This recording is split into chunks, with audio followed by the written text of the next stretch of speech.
اذا رسميا شهاده معتمده من انفيديا هنا في الجزائر. وش حكايه الاولمبياد اللي راح يكونوا في وهران؟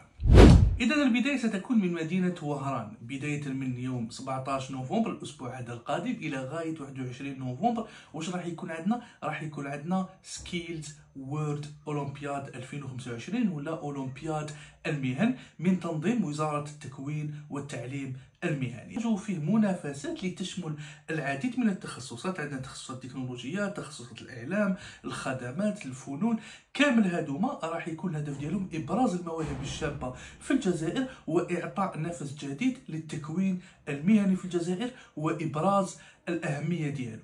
راكم مدعوون كامل الناس اللي راهم في وهران ولا في الغرب الجزائري اللي محبين يزوروا هذا الأولمبياد هذه. متوقع أنه حيكون أكثر من 50,000 زائر إن شاء الله. مرحبا بكم ونتلاقاو تما إن شاء الله. واتساب راح يولي باليوزر نيم، يعني نفس اليوزر نيم اللي تستخدموه في الفيسبوك ولا في الانستغرام تقدر الآن تستخدموه في واتساب. الميزه راهي في المرحله التجريبيه وين تولي ماشي لازم تمد الرقم ديالك باش يتواصلوا الناس معاك في واتساب. تعاون متميز وفريد من نوعه في الجزائر بين مدرسه غومايكود المتخصصه في التكوينات في المجال التقني وبين انفيديا العملاق المعروف في العالم. وين انه مؤسسه غومايكود تقدم لك تكوينات اللي تكون معتمده وتحضرك ايضا باش تدي الشهاده ديالك بشكل مباشر من عند انفيديا. هذا التعاون نشوفوا باللي يسمح بزاف للشباب الجزائري على انه ينفتح على تكوينات من شركات عالميه. وايضا غومايكود كيما شفنا الاسبوع اللي فاتت غومايكود راه يتقدم بعض اللايفات اللي تكون من عند مختصين كيما الاسبوع اللي فاتت كانت من عند مختص من عند انفيديا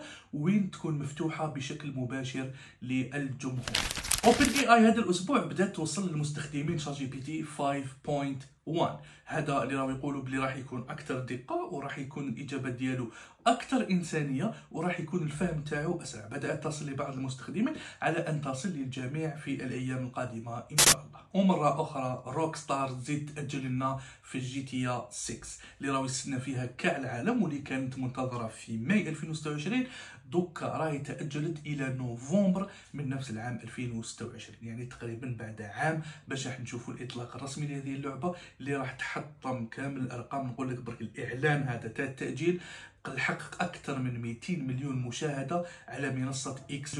اذا كان هذا هو محدثكم عبد الحق من تكفيد لهذا الاسبوع ونجمعت لك اهم الاخبار التقنيه. هذا الاسبوع ايضا شفنا اعتقال احد التيك توكر اللي كان ينشر بعض الامور اللا اخلاقيه. هل ترى ان مثل هذه التدخلات يمكن انها تنقي شويه تيك توك ولا تنقي المحتوى الجزائري بصفه عامه؟ خلي لي الراي ديالك في التعليقات، خلينا نتناقشوا في الموضوع هذا وسلام.